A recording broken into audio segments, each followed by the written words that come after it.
YTN 라디오 김우성의 생생경제. 애청자 여러분 안녕하십니까? 김우성 PD입니다. 오늘 새벽에 잠을 자다 놀라서 일어났습니다. 더위에 놀란 건 아니고요. 주변 이웃들의 함성 소리에 놀랐습니다. 생각해보니 축구 경기가 열리고 있었습니다. 날은 덥고 누진제 개선도 지지부진하지만 올림픽 축구대표팀의 시원한 한 골, 속을 후련하게 만들어줬습니다. 경기 내용은 좀 답답한 편이라고 하는데요. 결국 한 골, 그 한 골이 8강 진출과 더불어 국민의 속을 후련하게 해줬습니다. 전기요금을 둘러싼 답답하고 긴 논쟁, 끝낼 수 있는 책임 있는 당국자들의 한 골 기대해봐도 될까요? 구체적인 대책 논의가 이어지고 있습니다. 오늘 누진제, 이 한시적 완화와 또 대책에 대한 문제점들 전문가와 함께 짚어보겠습니다. 또 교통법규 위반 딱지만 떼어도 보험료가 8%나 오르는 문제 확인해봅니다. 2016년 8월 11일 목요일 김우성의 생생경제입니다.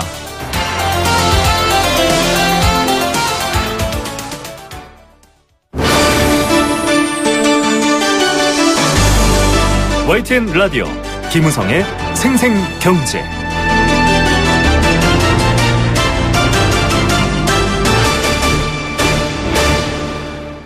네. 이 수그러들지 않는 더위만큼이나 오랫동안 뜨겁게 이어져 오고 있는 누진제, 전기요금 누진제 문제가 계속 이어지고 있습니다. 그간 사실 정부 여당과 한전 또 산자부 측은 내리기 어렵다, 누진제 폐지하기는 어렵다라는 입장을 보여왔었습니다. 하지만 조금 전 박근혜 대통령이 또 대책을 마련한다 이런 얘기가 나와 있고요. 또 여당에서는 누진제를 한시적으로라도 완화하자 이런 것들이 검토되고 있습니다. 7월부터 9월까지 4단계 요금 적용 구간에 3단계 요금을, 4단계 요금 적용 구간에 3단계 요금을 적용하는 한시적 누진제 완화 방안도 얘기가 나왔습니다. 하지만 이 대책 여론에 떠밀린 임시 방편일 뿐이다. 좀 근본적인 대책은 아니다. 이런 얘기들이 나오고 있습니다.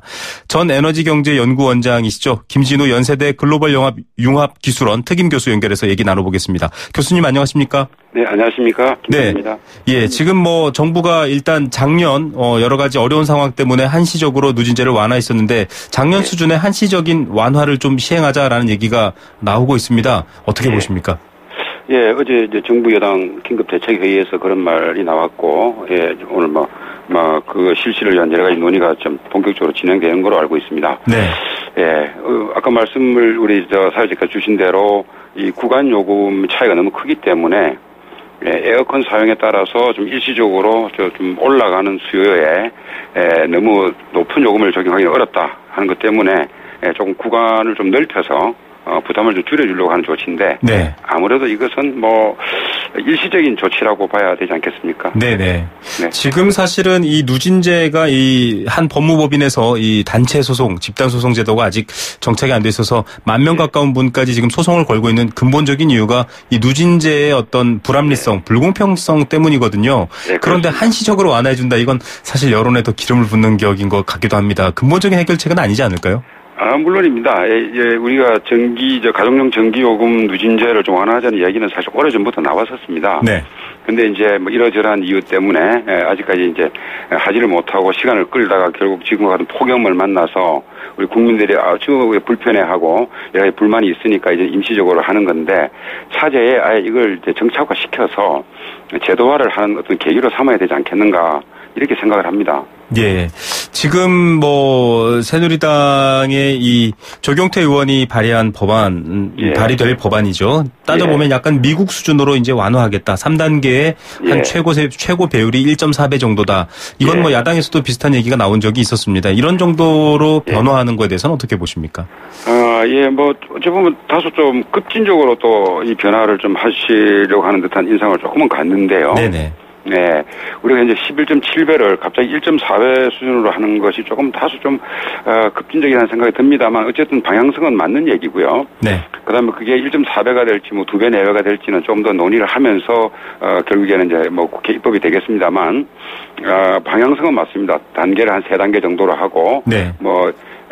또 2배 이내에서 적절히 우리가 판단해서 결정하면 되지 않나 싶은데 어쨌든 간에 임시적인 조치가 아니라 제도로 정착해야 되겠다고 하는 의지가 확고해야 된다. 저는 그렇게 보고 있습니다. 예, 임시가 아니라 근본적인 제도 정착, 제도 개선 얘기를 해주셨습니다. 예. 지금 뭐 누진제 완화에 대해서 이제 반대하는 논리가 계속 나왔었는데요. 특히 산자부에서는 전력 대란 또 부자 감세 얘기를 들었었습니다. 이게 또 불을 지폈는데요.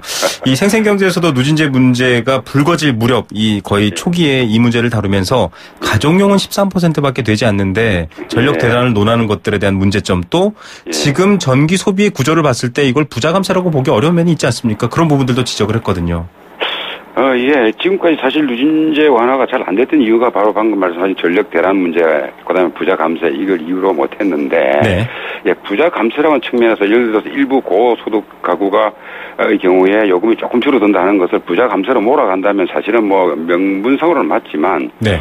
그동안에 사실은 비정상적이고 공급 원가와는 아무런 관계없이 책정된 어찌 보면 좀 징벌적인 수준의 고요금을 네. 어느 정도 이제 좀 완화시키고 좀 정상화시켜 나가는 과정이라고 보고요. 네. 예. 근데 그를 통해서 뭐 부자들한테 조금 뭐 약간의 혜택을 주는 그것은 사실 굉장히 작은 부분이고 실제로는 한 70%를 차지하는 3단계, 4단계 현재 소비자들. 네. 예, 우리 전 가구의 한 70% 되는데 이분들이 겪는 그 고통. 네. 예, 그 부담, 그 다음에 또 전기요금 폭탄에 대한 어떤 두려움, 이런 것을 생각해 본다면, 그런 것은 정말, 우리가 그 고려를 할 정도의 상황이 아니고요. 네네. 예, 이 일반 가정이 겪는 이 불편에 비해서 이 정책 효과는 매우 적다, 이렇게 볼 수 있습니다. 그래서 바꿔야 된다고 보는 거죠. 예, 예. 뭐, 지금 교수님께서 말씀하신 인터뷰 코멘트 중에 예. 이 고소득 1인 가구만 혜택을 본다, 이런 얘기도 있더라고요. 어떤 구조 때문입니까? 예, 아무래도 이제 1단계가 제일 이제 소비를 적게 하는 그 이제 소비자를 대상으로 한 단계인데 여기는 이제 현재로 봐서 대략 한 500만 가구 정도가 해당이 된다고 보고 있습니다. 네네. 근데 500만 가구 중에서 지금 대충 어디서 본 그 제가 조사에 의하면 한 3분의 1 정도가 1인용 고소득 가구입니다. 네. 예, 원래 이제 저소득 가구니까 이제 적게 쓴다고 해서 아주 네. 이제 싼 가격을 적용시켜 놨는데 실제로 고소득 1인용 가구가 한테 그 혜택이 한 3분의 1 정도 이상 주어지기 때문에 네네. 당초에 우리가 이 제도에서 달성하려고 하는 취지라고 그럴까요? 네. 예, 저소득층 지원이라고 하는 그 명분이 많이 퇴색이 돼 버렸습니다. 결국 저소득층이 전기를 네. 적게 쓴다라는 정부의 시각이 틀렸다 이렇게 볼 수도 있는 부분인데요. 예, 틀렸다기보다도 그 당시는 이제 뭐 우리가 한 30년 전에는 맞았는데, 네네. 예, 지금은 이제 소비 구조가 바뀌고 우리 생활 패턴이 바뀌면서 이 이외로 생각지도 않았던 이제 고소득 1인용 가구에게 혜택을 주는 꼴이 됐으니, 네. 예, 저소득층에 대해서는 별도의 우리가 지원 대책을 마련하더라도, 네. 요금으로 계속해서 지원하기에는 뭔가 명분이 이제 희석된 거 아니냐. 네. 예, 이런 시각이 많죠. 좀 정작 누진제를 개편하게 되면 일부 뭐 고소득층에게도 혜택이 돌아간다 하더라도 예. 현 요금 구조로는 좀 다수자가 손해를 보고 있다라면 이제 보편적 손해가 크다라고 한다면 예. 개편을 해야 되지 않을까 뭐 이런 얘기를 계속 해주셨지만 예. 이 요금 체계를 보면 1인당 전력 소비가 좀 많은 편인데 주택용은 또 후진국 수준이다 이런 얘기들도 있더라고요. 예, 그것은 좀 맞는 얘기입니다. 우리나라의 그냥 전체 소비량을 우리 국민의 숫자로 나누는 1인당 제일 전기 소비량은 뭐 전체 8위권에 거의 해당합니다. 전 세계에서 상당히 높은 수준이죠. 그런데 대부분이 사실은 이 산업용 그 수요 쪽으로 많이 이제 치우쳐 있기 때문에 그런 것이고요. 네네. 실제 가정에서 사용하는 양을 우리 전체 국민의 숫자로 나눈 소위 가정용 1인당 전력 사용량은 OECD 국가 중에서 최하위 5개국 중에 들어갑니다. 전기를 안 쓰는 편인데요, 그러면? 예, 그러니까 가정용 전기는 너무 절약을 많이 하고 사실 이제 이렇게 어떻게 보면은 전기 소비에 상당히 절제를 많이 할 수밖에 없는 요금 구조. 네네. 예, 그리고 우리 주부들의 어떤 그 절약 정신 이런 것들이 사실상 많이 지탱이 돼 왔었거든요. 네. 근데 이런 어떤 그 상황에서 어떻게 보면 무슨 전력 대란의 요인이 될 수 있다는 식으로 해서 가정용을 지목한다고 하는 것은 어찌 보면 본말이 전도된 얘기라고 볼 수 있겠죠. 예, 이 전력 대란 얘기도 좀 해봐야 되는데요. 이 예. 가정용이 전체에서 차지하는 비중이 13%입니다. 전체 전기를 100을 쓰면 이 주택에서는 13 정도를 쓰는 거고 30%가 늘어나도 전체적으로는 전기 소비의 3%만 늘어난다. 이런 얘기가 있더라고요. 그런데 자꾸 전력 대란을 가정용 전기에다가 지금 얘기를 하고 있거든요. 어떻게 봐야 됩니까? 예, 조금 전에 제가 말씀드린 대로 사실 이제 산업용, 특히 이제 지금 요즘처럼 이 성수기에는 사실상 오피스 빌딩이라든지 상가, 이런 데서 생기는 냉방 수요가 사실은 이제 피크를 유발시키는 가장 큰 요인입니다. 네. 근데 보통 낮에 가정에서 우리 주부들 계시고 어린아이 있는 그런 가정에서의 소비 증가가 지금 피크를 크게 유발시키지는 않는 게 사실이거든요. 네네. 왜냐하면 일반 가정에서의 그 가정용만 봤을 때의 최대 전력은 이 밤에 생깁니다. 가족들이 네. 모여서 이제 저녁도 먹고 이렇게 할 때 생기기 때문에 그 시간대는 이미 이제 이 상업용 이런 피크가 좀 지났을 때거든요. 네네. 네, 그러니까 이 가정 소비가 늘어나서 피크라든지 이런 데 영향을 주고 전력 대란이 우려된다고 하는 것은 사실 시간대별로 판단을 잘못한 거지요. 네. 예, 숫자로 봐도 그렇습니다. 지금 뭐 어제 그저께네요. 같은 경우에 한 8,370만이 최대 수요였는데 네. 예를 들어 가정용에서 한 30% 더 쓴다고 하더라도 300만 정도 늘어나거든요. 네. 예, 그 300만 킬로와트라고 하는 것은 우리가 한 1,000만 정도의 지금 이제 예비력이 있기 때문에 별 문제가 없고요. 그 300만이라고 하는 것이 낮에 피크 때 같이 생기는 게 아니라 밤에 생기는 겁니다. 네. 예, 그렇기 때문에 시간대별로 보거나 여유 용량을 봤을 때에 이 가정용 소비 냉방 수요 증가가 전력 대란과 연계시키는 것은 저는 합리적인 판단은 아니라고 보고 있습니다. 예, 이미 뭐 전체 전기 사용량이 13%, 30%를 가정에서 더 써도 전체에서 3% 늘어나는 부분이 수치로 나와 있는데 계속 이렇게 얘기하는 부분도 좀 그렇고요. 예, 좀 답답한 측면이 있죠. 예, 그래서 사실은 뭐 스탠드형 같은 경우는 3시간 반, 4시간을 써라 이게 표준 공고안까지 얘기했는데 실제로 지금 체험기들이 올라오고 있는데 이 폭염에는 도저히 어렵다 이런 얘기들도 있었습니다. 감사원이 이미 2013년부터 누진 제도에 대한 개선을 얘기해왔더라고요. 지금 4년째인데 무시되고 있다, 받아들이지 않았다. 또 지금 전 에너지경제연구원장이셨지만 에너지경제연구원은 국책기관이도 지금 약간 문제 제기를 많이 하고 있습니다. 학자적 양심으로서 얘기를 하고 있는 부분이 있는데 끔찍도 안 하고 있거든요. 산업자원부, 산업통상자원부는. 이런 부분들은 어떻게 봐야 될까요? 왜 이럴까요? 물론 이제 정책 당국이라고 볼 수 있는 산업통상자원부에서도 이 문제를 일찌감치 알고는 있습니다. 네. 알고는 있는데, 저는 뭐, 느낌상 어떻게 받고 있냐면, 이걸 완화시켜주면, 정부의 소위 말하는 절약정책 의지가 퇴색된 거 아니냐 하는 어떤 그런 명분론적인 비난을 받을 가능성도 있고요. 네.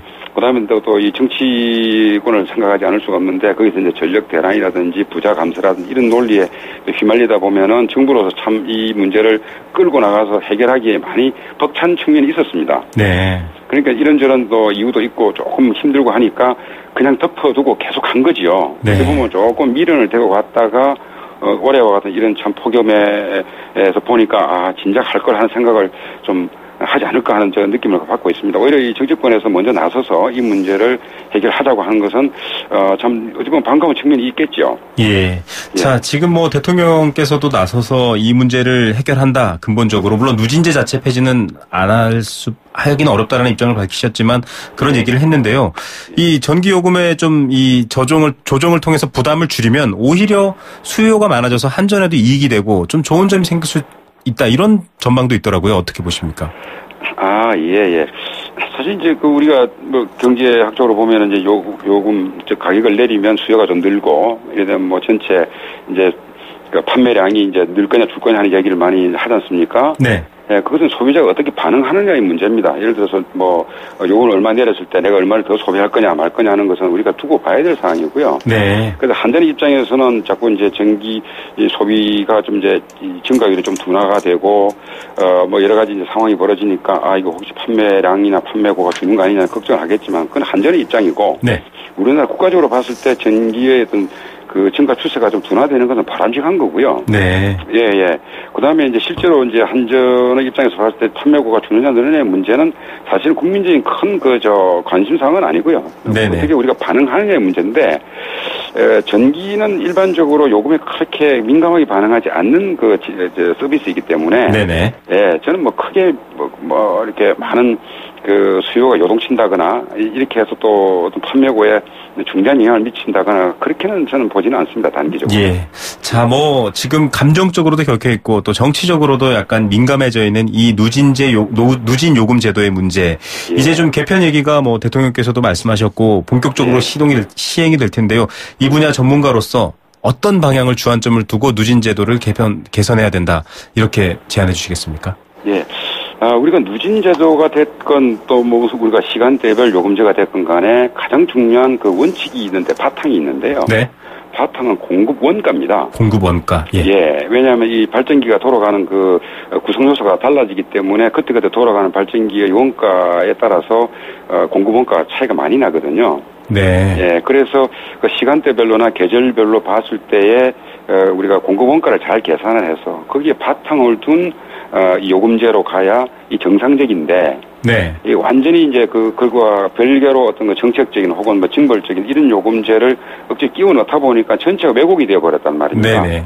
예, 그래서 누진제도 원가 베이스로 상당히 좀 많이 완화를 시켜야 될 것 같고. 네네. 이거 아울러서 가정용만 가지고 이럴 게 아니라 우리 일반용 산업용들, 네. 산업용 이런 부분도 지금 이제 도입하고 있는 계절 요금이라든지 시간대별 요금이 좀 너무 세분화되어 있지 못합니다. 네네. 이걸 좀 더 세분화시켜서 그야말로 요금을 통해서 그 전기 소비를 줄일 수 있도록 이렇게 유인을 좀 제공을 하고요. 네. 지금처럼 이렇게 징벌적인 너무 정책적인 이런 비합리적인 요금 제도는 좀 고쳐야 되지 않겠는가. 네. 저는 그렇게 보고 있습니다. 예, 기준은 역시 공급 원가라고 볼 수 있겠죠. 네. 시장의 원리에 더 충실한 얘기인 그렇습니다. 것도 같습니다. 예. 네. 오늘 말씀 감사드립니다. 네, 감사합니다. 네. 전 에너지경제연구원장이시죠. 김진우 연세대 글로벌융합기술원 특임교수였습니다.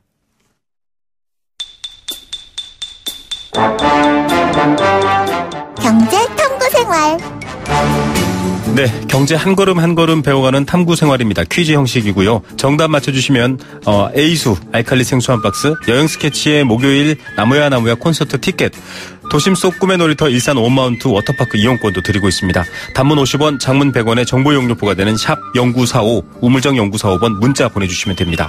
공정거래위원회가 이것을 통해 부당 이득을 챙긴 혐의로 대한항공 조원태 부사장과 조현아 전 부사장을 검찰에 고발하는 방안을 검토하고 있다고 합니다. 이처럼 대기업이 특정 하청기업 혹은 관계기업의 일거리를 몰아주는 행위를 무엇이라고 할까요? 이것이 문제되는 이유는 특정 하청기업의 대부분이 기업의 자회사 혹은 여러 가지 관계가 있는 회사라는 점 때문인데요. 이렇게 일감을 한 군데다가 몰아주면 자회사는 이득을 보게 되고 또 대기업까지 이득을 보게 되지만 공정한 경쟁을 방해하게 됩니다. 주변에 선량한 다른 기업들은 피해를 볼 수도 있겠죠. 이 때문에 정치권에서는 기업들의 이것 관행을 근절하기 위한 법률안이 발의되고 있습니다. 특정 자회사의 일거리를 주는 이것을 무엇이라고 할까요? 설명에서도 나왔는데요. 6글자입니다.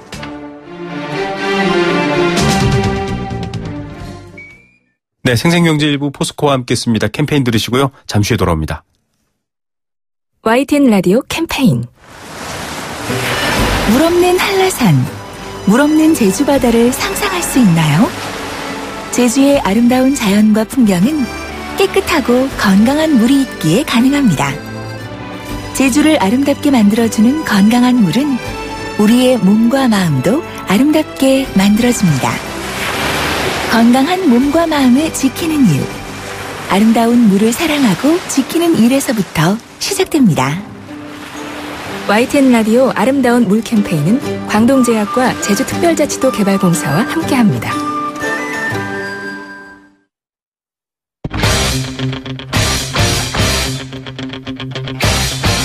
지금 가장 뜨거운 경제 소식. 경제 톱 뉴스.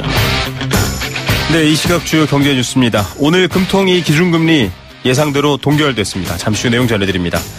저금리 기조가 지속되면서 자산을 갖고 계신 분들 조금이라도 이자를 더 주는 저축은행으로 돈을 몰아가고 있습니다. 요즘 혼자 밥 먹고 혼자 술 먹는 이른바 혼밥, 혼술족들 많은데요. 이에 따라서 또 상가, 또 소비의 희비가 엇갈리고 있습니다.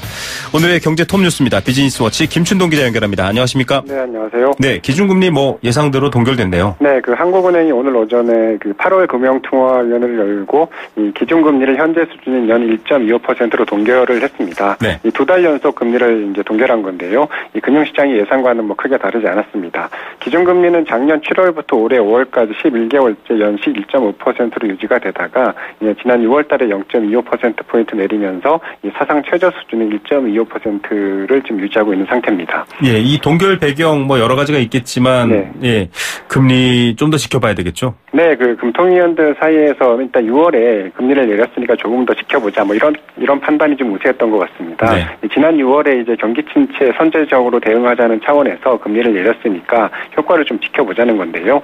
여기에다 이제 정부가 11조 원 규모의 추경 예산을 편성한 만큼 이에 따른 경제적 효과도 감안할 필요가 있고, 또 여기에다 이제 이딴 기준금리 인하로 이 가계부채가 계속 급증하고 있다는 점도 이제 부담으로 작용한 것으로 보입니다. 올해 하반기에 또 기업 구조조정, 또 이 브렉시트가 또 현실화되면 여러 가지 위험이 있는데 그때를 대비하기 위해서 금리 여력을 남겨둬야 된다, 이런 판단도 좀 작용한 것으로 보입니다. 예, 오늘 뭐 한국은행 이주열 총재도 가계부채 문제를 지금 심각하게 다루고 있는데 아직도 써야 될 인하 요소가 많을 수도 있을 것 같습니다. 네. 이 저금리가 계속되고 있는데 저축은행으로 돈이 몰리고 있다. 역시 수익 때문인가요? 네, 그 한국은행의 자료인데요. 그 저축은행이 예적금 등으로 수신한 돈이 그러니까 지난 6월 말 현재 40조 616억 원으로 집계가 됐습니다. 1년 전과 비교하면 6조 3천억 원, 18% 넘게 늘어난 건데요. 이 저축은행 수신 잔액이 40조 원을 넘어선 거는 3년 5개월 만에 처음입니다. 이 저축은행은 2010년까지만 해도 이 수신 잔액이 최대 77조 원에 이를 정도로 좀 상황을 보였는데, 이 저축은행 부실 사태 이후에 돈이 계속 빠지다가 최근에 이 저금리가 좀 길어지다 보니까 이자가 한 푼이라도 아쉬운 이 시중 자금들이 지금 다시 몰리고 있는 것으로 풀이가 되고 있습니다. 실제로 한국은행이 기준금리를 내린 이후에 저축은행으로 몰린 돈이 좀 훨씬 많아지고 있다고 합니다. 네, 이자를 얼마나 더 주길래 이렇게 저축은행으로 몰리나요? 그 1년 정기예금 상품의 평균 금리가 2.02% 정도라고 하는데요. 네. 뭐 한 달 전만 해도 같은 상품의 평균 금리가 1.99%였는데 최근에 이 고객 유치를 위해서 각종 이벤트를 좀 하다 보니까 이 시중 금리는 떨어졌는데도 이 예금 금리는 오히려 올랐다고 합니다. 네. 이 지난 6월 기준으로 시중은행 저축정 상품의 평균 금리가 1.44% 정도니까요. 이 0.6% 포인트 가까이 좀 차이가 나고요. 네. 1년 정기예금 금리를 가장 높게 주는 곳이 2.4%, 또 1년 정기 적금은 3.5%까지 준다고 하니까 이 차이가 좀 적지는 않은 것 같습니다. 네. 이 원금과 이자를 합쳐서 5천만 원까지는 좀 보장이 되니까 이 예적금을 좀 이렇게 선호하시는 분들은 저축은행을 잘 이용하시는 것도 방법이 될 것 같습니다. 예. 자, 좀 생활 트렌드 부분으로 넘어가 보겠습니다. 이 요즘 드라마로도 나올 정도인데요. 혼자 밥 먹고 혼자 술 먹는 혼술족, 혼밥족이 많다고 합니다. 네. 역시 이 서비스 업종에서도 좀 희비가 엇갈리겠네요. 네, 그 국세청의 자료인데 그냥 5월 기준으로 30개 생활 밀접 업종에 종사하는 사업자 수를 봤더니 약 146만 6,900명을 기록을 해서 1년 전과 비교해서 2.1% 정도 늘었습니다. 특히 이 편의점 사업자 수를 보니까 12% 가까이 급증을 했는데요. 네. 또 패스트푸드 사업자 수도 7.5%나 늘었습니다. 최근 1인 가구가 좀 늘어난 데다가 혼밥 쪽, 혼술 쪽이 늘어나면서 해당 업종에 좀 관련 매출이 늘어난 영역으로 좀 풀이가 되고 있습니다. 실제로 최근에 편의점의 저녁 시간대 매출을 좀 보니까 맥주와 소주 등의 주류, 라면, 도시락, 간편식 같은 이런 간단한 음식들이 좀 매출이 꾸준히 늘고 있다고 합니다. 예, 돈뿐만 아니라 문화도 그렇고 나이에 관계없이 이렇게 혼자 즐기시는 분들이 많던데요. 그러면 상대적으로 좀 피해를 보는 업종들이 생기겠죠? 네, 그 일반 주점들이 좀 해당이 되는데 일반 주점 숫자는 1년 새 5% 넘게 줄었습니다. 특히 인천과 경기, 서울 등의 수도권에서 감소세가 두드러졌는데요. 이 혼술족들은 뭐 식당이나 술집보다는 집에서 혼자 술을 마시는 경우가 많아서 그렇다는 게 업계 관계자들의 설명입니다. 여기에다 최근에 경기가 계속 나빠지면서 뭐 기업이든 개인이든 이 주머니 사정이 좀 빠듯해지다 보니까 주점을 찾는 발길도 그만큼 줄어든 것으로 좀 풀이가 됩니다. 예. 저도 가끔 집에서 혼자 먹는 경우가 많은데요. 예, 이게 좀 남의 일 같지 않은 뉴스입니다. 인터넷 뱅킹의 보안 프로그램 정말 한번 이용하려고 하면 온통 컴퓨터에 여러 가지 프로그램들을 까느라 좀 번거로운 면이 있었는데 확 줄어든다고요? 네, 말씀하신 대로 인터넷 뱅킹을 처음 이용하려면 이 백신, 키보드 보안, 공인인증서, 개인 방화벽 프로그램 등을 비롯해서 평균 4개 이상의 보안 프로그램을 의무적으로 좀 깔아야 됩니다. 네. 그러다 보니까 시간이 좀 많이 걸릴 뿐만 아니라 이 보안 프로그램을 설치하는 과정에서 특화면 좀 문제가 생겨서 정작 필요한 업무는 제때 못 보는 경우가 많았는데요.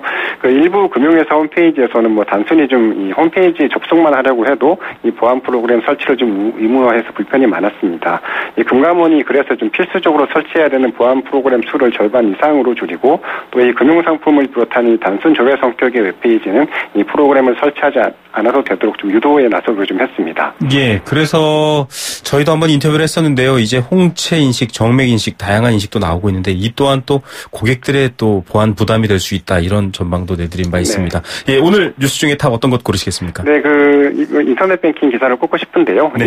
그 당국이 예전에는 좀 보안만 강조하다 보니까 이 거래 절차가 좀 많이 불편했었는데 네. 이제는 좀 많이 정반대로 바뀌어서 편리성만 좀 밀어붙이고 있는데 이 부작용도 좀 함께 걱정할 필요는 좀 있을 것 같다. 이런 생각 좀 해봤습니다. 예, 어쨌든 좀 고객 위주로 생각해 주셨으면 좋겠습니다. 네. 오늘 뉴스 감사드립니다. 네, 감사합니다. 네, 비즈니스워치 김춘동 기자였습니다.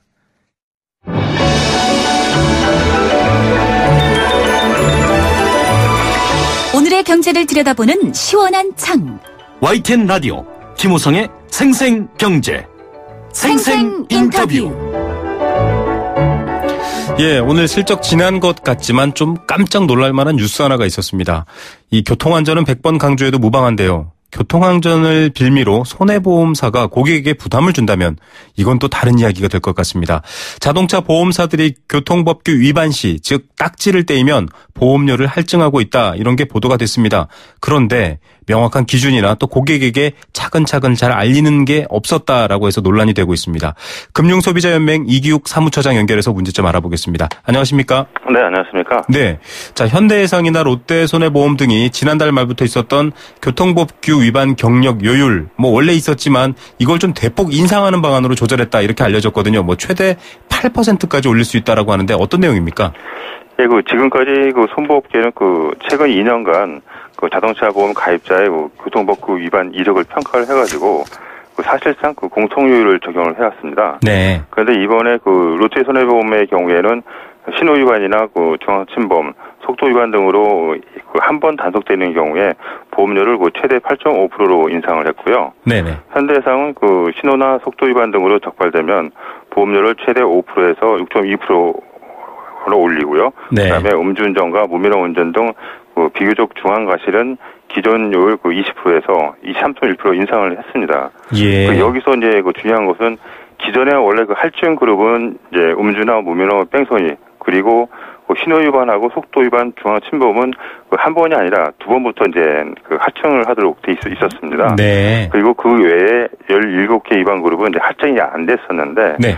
이번 현대와 롯데의 경우에는 기존 속도 위반 등도 한 번만 걸려도 이제 할증이 되고요. 네. 기존에 할증이 안 됐던 철길 건널목 위반, 이런 여러 위반 사항도 한 번만 걸려도 할증되도록 해가지고 사실상 보험료를 인상하는 것과 다름이 없게 됐습니다. 예, 정말 지금 방송 들으시는 분들은 나도 어쩌다가 실수로 한번 그럴 수 있는데라고 생각하실 텐데, 이런 것도 바로 여지없이 이 보험료 상승으로 이어간다. 좀 억울한 면이 들 수 있을 것 같습니다. 실제로 법규를 위반하시는 분들이 좀 사고를 낼 확률이 높다고 생각할 수 있어서 그런 걸까요? 어떻게 이해하면 될까요? 네, 그렇습니다. 이게 실제로 사례를 보면은요, 이게 네. 위반, 사고 나는 거는 쉽게 인식을 하고 계시는데, 네. 교통법규 위반은 잘 이제 인지를 못하고 하는 경우가 많습니다. 네네.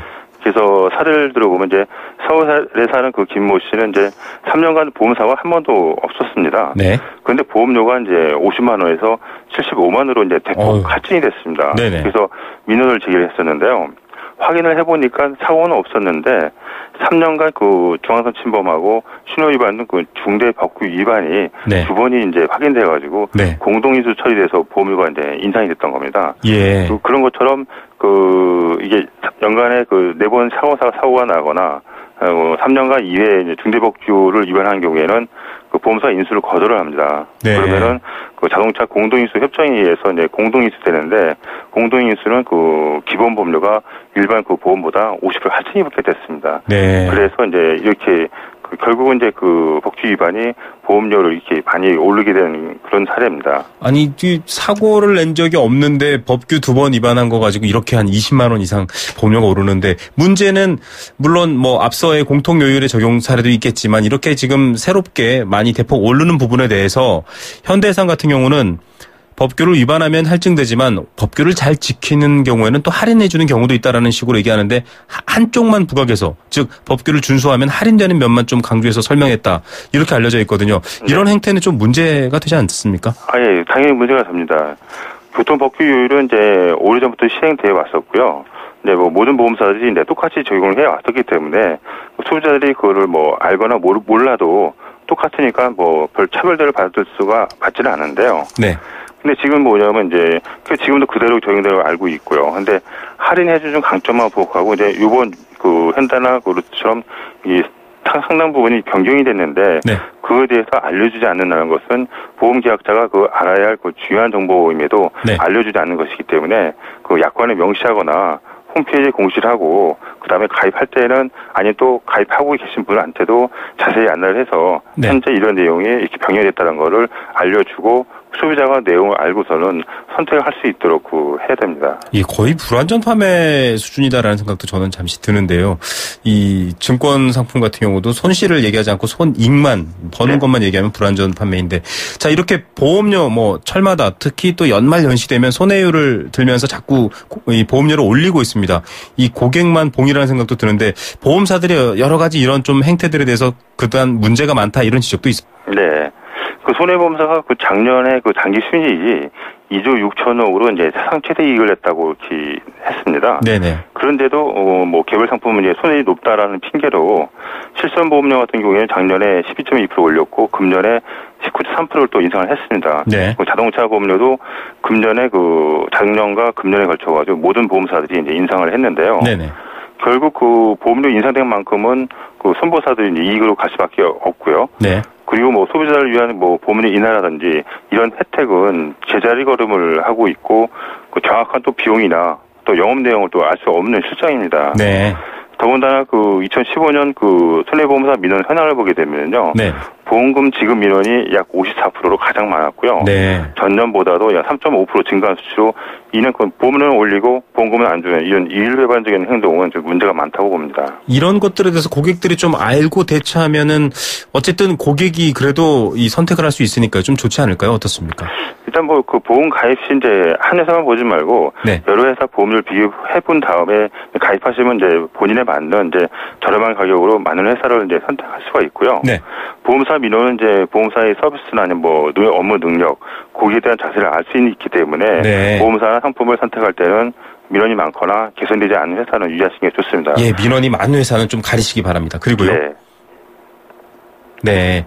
자. 그리고 이제 뭐 무엇보다 가장 중요한 거는 이제 안전운전하고 네. 불법 운전이 이제 자동차 보험료를 아낄 수 있는 그 최선의 방법을 반드시 기억하시면 좋습니다. 예, 맞습니다. 뭐 안전은 당연히 지켜야 되는데요. 좀 불합리한 부분들은 또 민원이 많은 보험사는 좀 주의해서 피해 가시는 것도 방법이 될 것 같습니다. 오늘 말씀 감사드립니다. 네, 감사합니다. 네, 금융소비자연맹의 이기욱 사무처장이었습니다.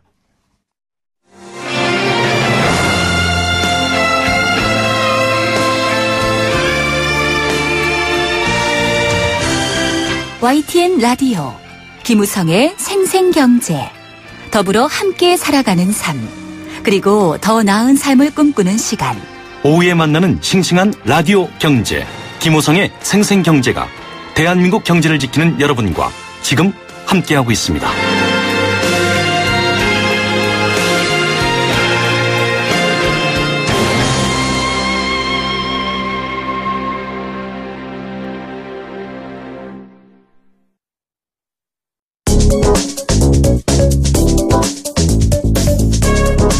알면 도움되는 세무회계 이야기, 똑똑한 경제생활.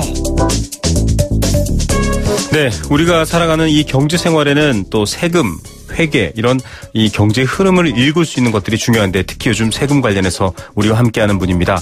똑똑한 경제생활 현대회계법인의 손종환 회계사 나오셨습니다. 안녕하십니까? 네, 안녕하십니까? 네, 요즘 뭐 누진제 때문에 뜨거운데 간밤에 에어컨은 원 없이 트셨나요? 아, 제가 감기에 걸려가지고 네, 예, 좀 못 틀고 있습니다 요즘. 예, 건강에 의한 이 또 전기 절약을 하셨군요. 네.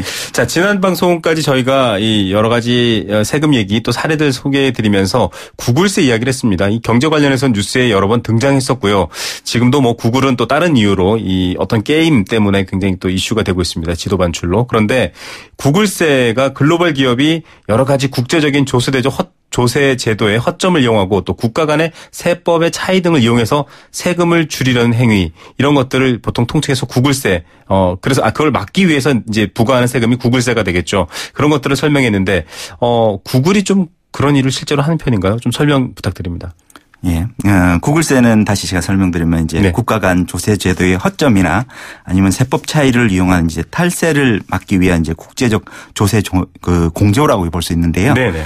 예, 구글은 이제 사업의 특성상 소비국이나 이용국이 아니라 서버 즉 이제 데이터 센터가 있는 국가에서 네. 세금을 내는데 이 데이터 센터가 항상 이제 세율이 낮은 국가에 있어서 세금을 항상 적게 내서 이런 부분 때문에 구글세가 만들어진 것 같습니다. 예, 참 구글로서는 불명예스러운 이름입니다.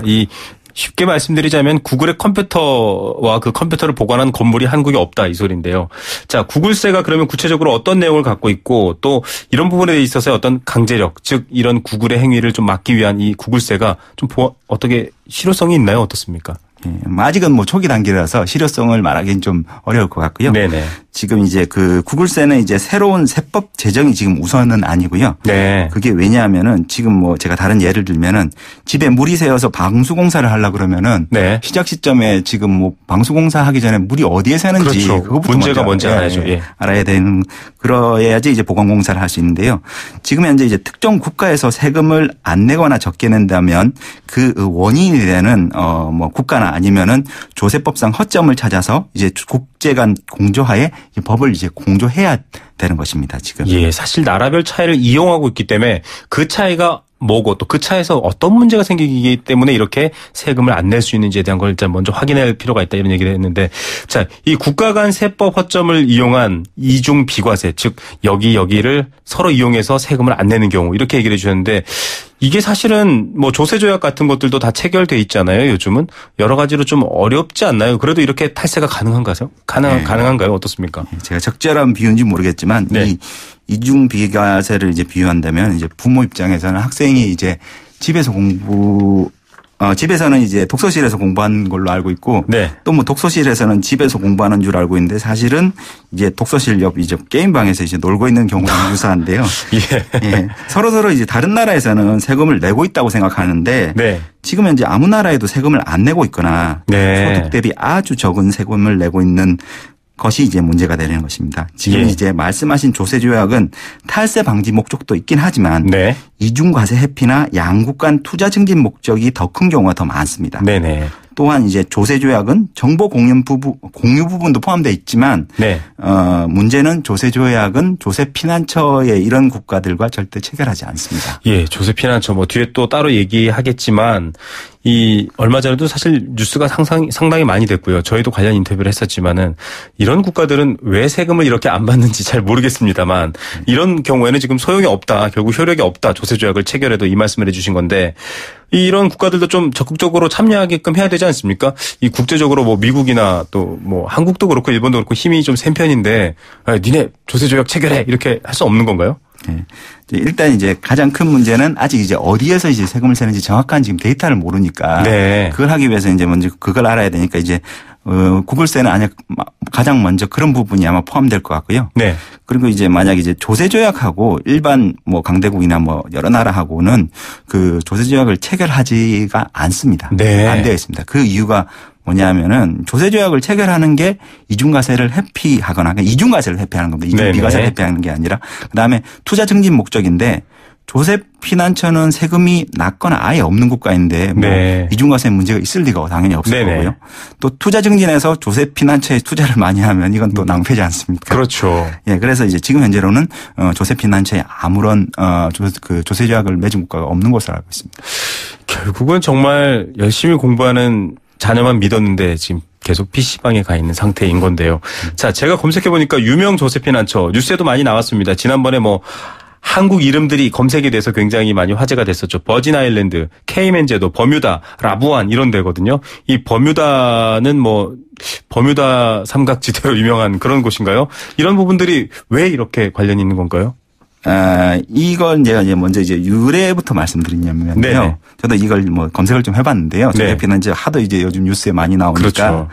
고대 그리스, 그러니까 한 2000년 전으로 거슬러 갑니다. 이게. 네, 오래됐군요. 예, 고대 그리스 무역상들이 국가가 이제 수입품에다 세금을 물리니까 네. 무역선이 이제 물건을 섬에다가 먼저 숨겨 놓았다가 이제 그 뒤에 이제 조그만 배로 수입품이 아닌 척하면서 조금씩 들고 와서 세금과 유통 절차를 피했다고 합니다. 네네. 그래서 지금도 조세피난처는 섬이 많습니다. 네. 예, 지금 이제 조세피난처는 아까 전에도 여쭤보셨지만 외국 기업의 투자 여건이 나쁜 곳이라서 사실 세금 혜택이 없다 그러면은 네네. 투자할 기업이 아마 없는 그런 곳들이 대부분입니다. 그리고 이제 조세피난처 국가들의 이제 주 재정 수입원이 법인 설립 수수료, 뭐 세금이 아니라 설립 수수료라고 합니다. 예. 세금이 없는 곳. 그게 바로 이 조세피난처 국가 혹은 이 지역들의 생존 방식이기도 합니다. 그러면은 투자 여건이 좀 좋지는 않지만 이런 이득이 있어서 이렇게 되는 곳만 조세피난처가 되는 건가요? 어떻습니까? 예. 조세피난처도 이제 뭐 여러 종류가 있는데요. 네. 뭐 홍콩처럼 이렇게 투자가 활성화되는 것도 이제 조세피난처의 한 종류이기도 합니다. 네. 예, 그 조세피난처가 여러 종류 있는데 홍콩은 이제 버뮤다나 뭐 방금 전에 말씀드린 그런 이제 그 무세금 국가는 아니지만 네. 저세율 국가 및 역의 면세국 등으로 이런 것도 이제 조세피난처로 분류를 하긴 합니다. 네. 보통 제가 이제 저세율 국가를 일반적으로 국제적이나 이제 우리나라에서 말하는 것은 실효세율이 보통 한 15% 미만인 국가들은 저세율 국가라고 말합니다. 홍콩은 아주 유명한 나라죠. 우리가 또 외화, 영화들 수입도 많이 해왔었고요. 과거에는. 생각해보니까 홍콩도 그렇지만 싱가포르 같은 데도 글로벌 미디어 그룹의 본사들이 다 들어가 있거든요.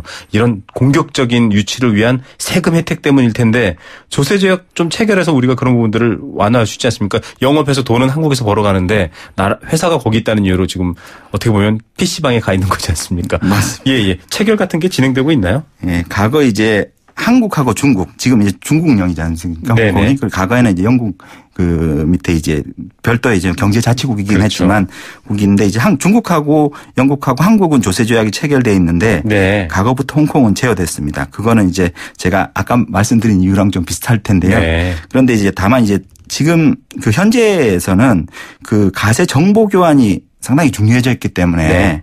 그 홍콩과 이제 여러 나라 국가가 체결하고 있고 우리나라는 이미 그 조세 조약을 체결은 했는데 네. 문제는 아직 국회 비준이 이제 떨어지지 않아서 발효는 안 된 것으로 알고 있습니다. 예, 그만큼 과세 정보가 중요하다 이런 얘기도 해주셨습니다. 좀 질문 드리다가 제가 궁금한 점이 하나 있는데요.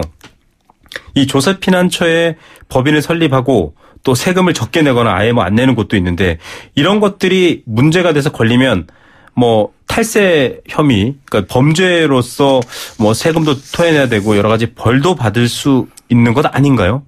아, 맞습니다. 리스크가 매우 높습니다. 그럼 굉장히 이거 말 그대로 PC방 가다 한번 걸리면 용돈도 끊길 수 있는 거고, 예, 학교에서도 그럴 수도 있는. 그런데 상황이. 지금 위험을 무릅쓰고 하는 거군요. 그렇죠. 예. 예, 궁극적으로 이제 그 뭐 다른 법인이나 다른 그런 소득도 있지만은 궁극적으로 봤을 때는 상속세를 이제 피하기 위해서 많은 이제 비용이나 위험을 감수하면서 조세피난처의 법인을 만들어서 이제 탈세를 하지 않는가 하는 추측이 되긴 합니다. 네. 한국의 경우에는 이제 상속세 최고세율이 50%라서 네네. 만약에 내 경영자인데 최대 주주다 하면은 상속을 해버리면은 최대 주주 즉 경영권을 잃어버릴 수 있기 때문에 아마 그런 위험을 감수하는 게 아닌가라고 추측이 됩니다. 예.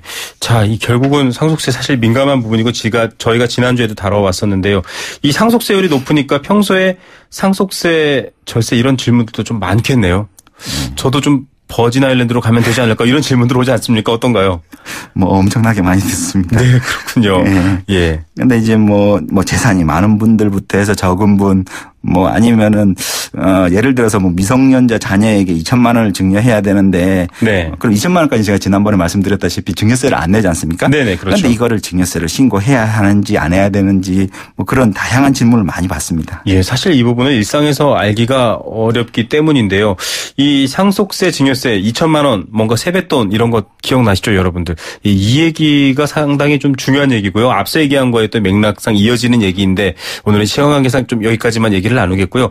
이어서 또 이 상속 증여세 이런 것들이 사실은 다 조세 회피랑도 연결돼 있다는 사실을 또 오늘 알게 됐는데 다음 시간에 또 저희가 또 얘기를 좀 나눠보겠습니다. 오늘 말씀 여기까지 들을게요. 감사합니다. 네, 감사합니다. 네, 똑똑한 경제생활 현대회계법인 손종환 회계사와 함께했습니다. 한강 조망은 비싸다. 모르시는 말씀. 고층 한강 조망권에 전세대 테라스 하우스 5베이 혁신설계까지 기회는 지금입니다. 남양주 다산신도시 금강펜테리움 리버테라스 1차 1899-5733 8월 오픈 금강주택. 더 넥스트 스파크 한국자동차 산업협회 기준 2016 상반기 경차 판매 1위. 감사의 마음으로 준비한 혜택. 스파크를 구매하는 선착순 5,000분께 100만원 할인. 지금은 스파크 전성시대. 60개월 할부 이용 조건 이자율 4.9%, 할부원금 500만원 이상. 8월 31일까지 홈페이지 참조. Chevrolet, find new roads. 목으로 마셔라. 원샷엔 하이트. 이 여름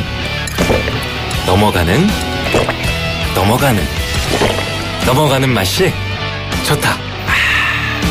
목으로 마셔라. 원샷엔 하이트. 잇몸이요. 괜찮다가 피곤하면 또 들뜨고. 그래서 전 인사돌 플러스 시작했어요. 염증에 좋은 생약성분을 더해서 차이가 느껴지는 거죠. 너무 편해졌어요. 홍은희 씨도 잇몸이 좋아졌습니다. 붓고 시리고 피날 때 인사돌 플러스. 인사돌 플러스. 어쩜 이렇게 좋아지죠? 편안해진 잇몸의 차이를 느껴보세요. 네, 생생경제 포스코와 함께했습니다.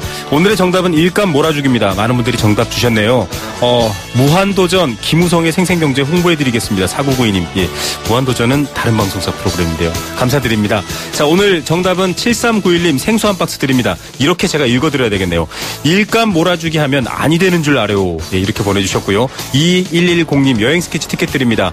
대기업이 그렇게 하니까 우리 같은 작은 기업은 힘이 됩니다. 예, 좀 이 얘기 들어주셨으면 좋겠습니다. 김우성의 생생경제 여기까지입니다. 내일 3시 10분에 다시 찾아오겠습니다.